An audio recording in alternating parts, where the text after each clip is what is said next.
Hello everyone, अब हम सीखने जा रहे हैं डिसोल्यूशन ऑफ पार्टनरशिप फॉर्म का पार्ट आगे, distinction between dissolution of partnership and dissolution of form.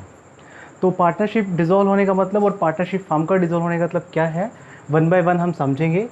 ठीक है, सबसे पहले बेसिस ऑफ डिस्टिंक्शन क्या है, क्या अंतर है, इसका आधार क्या है, इसके अंतर का। डिसोल्यूशन ऑफ पार्टनरशिप फॉर्म का मतलब क्या है और डिसोल्यूशन ऑफ पार्टनरशिप फॉर्म का मतलब क्या है। ठीक है, तो कह रहा है कि मीनिंग में सबसे पहले कह रहा है ए change in the existing agreement between the partners. मतलब कि डिसोल्यूशन ऑफ पार्टनरशिप कब होता है, जब कोई चेंज हो जाए किसके अंदर, एग्जिस्टिंग एग्रीमेंट के अंदर जो पार्टनर्स के बीच में है। ठीक है, लेकिन डिसोल्यूशन ऑफ फॉर्म का मतलब क्या है, simply it's refer to closure of the form. इस केस में सिंपल क्या है कि फॉर्म क्लोज हो रही है हमारी। ठीक है, इसके बाद में लेकिन डिसोल्यूशन ऑफ पार्टनरशिप में क्या है कि फर्म कंटिन्यूस इट्स बिजनेस। इस केस में क्या है, बिजनेस चलता रहता है। ठीक है, इकोनॉमिक रिलेशनशिप, इकोनॉमिक से मतलब जैसे आपको पता है कि प्रॉफिट से रिलेटेड या इनकम से रिलेटेड जो भी एक्टिविटीज़ हम करते हैं, बिजनेस से रिलेटेड जो भी एक्टिविटीज़ करते हैं, इकोनॉमिक रिलेशनशिप कहलाता है वो।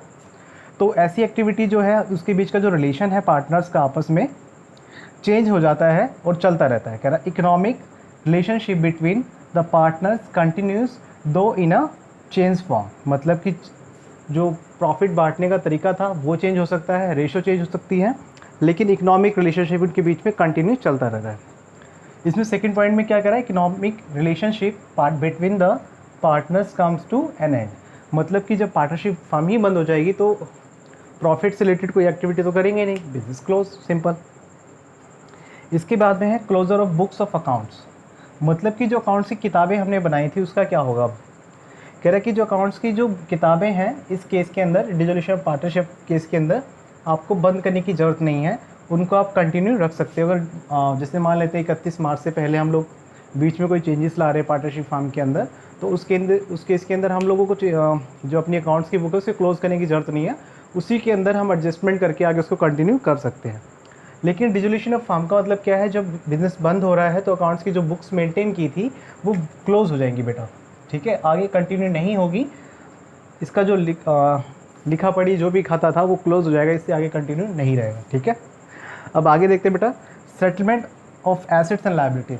अब आपको पता है कि जब बिजनेस बंद होगा तो एसेट्स तो बेचनी ही पड़ेगी, मैंने आपको स्टार्टिंग में बताया था, और लायबिलिटीज़ पे करनी पड़ेगी। लेकिन डिसोल्यूशन ऑफ पार्टनरशिप के केस में नहीं, क्यों, सिर्फ इस केस में क्या होता है, एसेट्स का रीवैल्यूएशन होता था। हमने रीवैल्यूएशन अकाउंट बनाना सीखा था ना पिछले चैप्टर में, तो assets are the revalued and liabilities reassessed. Assets की वैल्यू बढ़ी है घटी उसके बारे में जानते हैं, और लायबिलिटीज़ हमारी रीअसेस करते हैं कि किसको कितना पैसा देना है, कितना लेना है, कुछ उसमें कोई चेंजेस आया हुआ है तो उसके बारे में समझते हैं।